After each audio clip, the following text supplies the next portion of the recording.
Alors comme promis, je me suis engagé à vous faire une vidéo sur les travaux que j'avais effectués sur les bas de caisse de la 504. À l'époque où je faisais pas de vidéo, donc ce ne sera que des photos.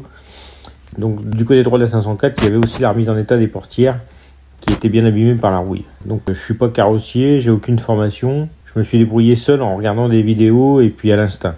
Alors j'ai commencé par découper les parties abîmées de la portière, donc extérieures, les parties visibles, dans des endroits où c'est le plus simple d'accès pour ressouder après. Donc extérieurement c'était pas très compliqué puisque c'est plat, mais dans le dessous de la portière c'était moins évident. Et il faut pas prendre le risque non plus de rester dans une zone rouillée pour éviter des soucis au moment de la soudure, car le métal qui est corrodé souvent est beaucoup moins épais et fragilisé par la rouille. Donc ils fond beaucoup plus vite lors de la soudure et devient quasiment impossible de souder parce que ça perce à chaque fois, quoi. Donc le plus compliqué quand on fait des réparations comme celle-là, c'est de reformer les pièces. Quand on n'est pas tôleur formeur, voilà, c'est vraiment pas évident.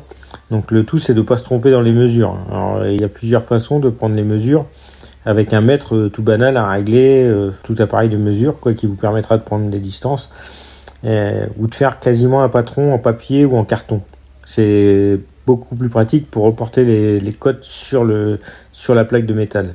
Il y en a aussi qui utilisent du scotch, donc ils posent le scotch sur la partie à changer et ils font un trait à chaque pli. Le plus compliqué c'est de faire les plis parce que si vous dans le pli, quand vous pliez, vous vous trompez d'1 ou 2 mm, et ben ça décale votre pièce et puis l'ajustement il est pas bon du tout, quoi. Donc il y a ces trois possibilités là. Donc, voilà, donc moi j'ai refait le bas de la portière de la 504 en faisant un patron en papier, donc que j'ai reporté sur le bout de métal, et puis que le plus simple étant de faire un patron si la pièce bien sûr ne fait pas 30 cm ou 40 cm de long. Là c'est un peu plus compliqué, hein. J'ai fini d'ajuster au fur et à mesure, donc c'est très très long. Il faut avoir une patience à toute épreuve parce qu'il faut présenter la pièce 10, 15, 20 fois et puis retoucher, remarteler. En plus, quand elles ont des formes un peu spécifiques comme le bas de la portière de la 504, là c'est un peu compliqué. Donc il faut partir sur des pièces quand vous les préparez et laisser toujours quelques millimètres de marge de chaque côté de la pièce. Comme ça vous pourrez toujours rectifier déjà à la pose, c'est-à-dire meuler tout ce qui va dépasser. Et en plus ça vous laissera toujours un petit peu de marge pour rectifier si dans le pli il y a une erreur, et donc de réajuster par rapport au millimètre que vous aurez laissé en plus dès le départ, quoi.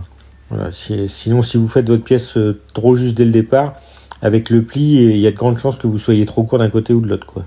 Donc, et en plus quand il y a des arrondis, c'est beaucoup plus compliqué parce que la matière à travailler elle se déforme et elle s'allonge ou elle se raccourcit. Donc il faut vraiment être large dans les distances que vous laissez de sécurité pour pouvoir faire votre pièce, quoi. De toute façon l'idéal c'est de tout recouper au dernier moment quand la pièce est sur la portière, et là à ce moment là vous pourrez recouper pour que le bord à bord se fasse pile poil, quoi. Et quand vous ajustez c'est pareil, le mieux c'est de toujours enlever le minimum par minimum, comme ça vous êtes sûr de ne pas vous planter en enlevant trop d'un coup. C'est primordial, ajuster, la représenter, la rajuster, la représenter en enlevant 1 mm par 1 mm. C'est long, c'est très long, mais au moins ça vous permet de ne pas gâcher une pièce qui est quasi terminée parce que vous l'aurez coupée un peu trop courte, quoi. Voilà. Pour les bas de caisse, j'ai déposé des portières, j'ai dépointé un par un les points de soudure qu'il y avait sous les joints de porte, et puis j'ai découpé au lapidaire toute la longueur du bas de caisse de l'arrière à l'avant. Puis j'ai fini par découper au niveau des montants de porte. Pour plusieurs raisons, c'est plus facile de créer deux morceaux sur les bas de caisse qui viennent se joindre au niveau du montant central. Parce que sur toute une longueur, déjà pour plier, il faut avoir une plieuse qui fait déjà 2-3 mètres de longueur, donc c'est pas toujours évident. Et puis en plus en soudant après vous meulez, et puis voilà, donc c'est beaucoup plus pratique de faire deux morceaux.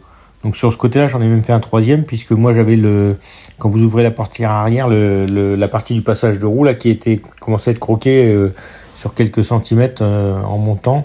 Et donc moi j'ai refait une pièce qui m'a pris beaucoup de temps parce que c'était trop compliqué. Elle a deux formes de plis en fin de compte. Elle est bombée de droite à gauche et elle est bombée aussi de haut en bas. Donc ça a été très compliqué. J'ai mis quasiment un week-end complet pour la faire, celle-là.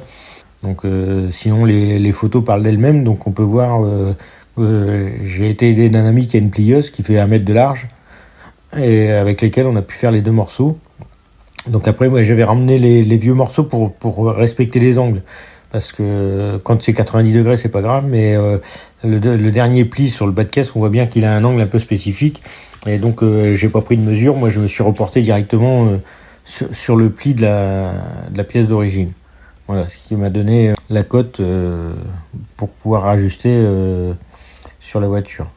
Donc pour cette dernière pièce, celle du passage de roue à l'arrière, je me suis aidé d'un sac de sable de façon à ce que la pièce soit le moins marquée possible quand je la formais au marteau, quoi.